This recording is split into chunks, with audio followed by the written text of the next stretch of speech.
दस पाँच सखी मिली चलली सिया जानकी है चलली वर पूजा।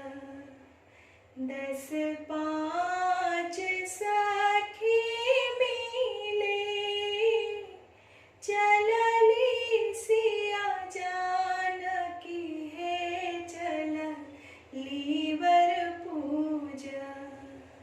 माई टका बोहनी लेलनी माथ हे चलली वर पूजा।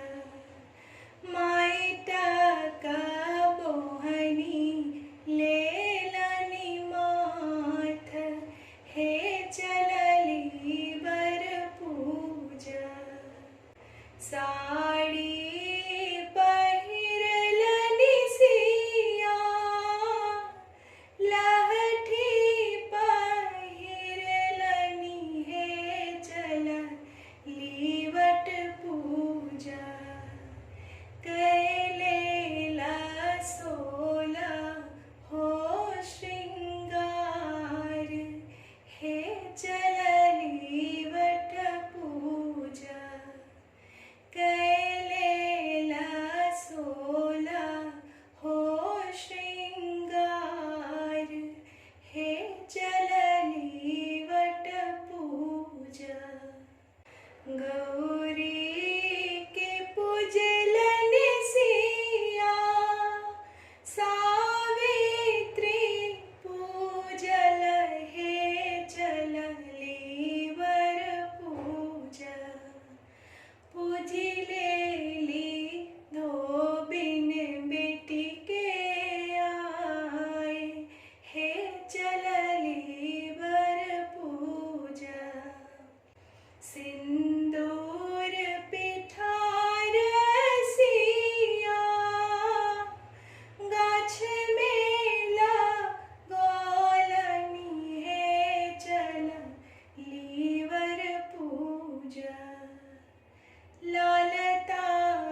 चल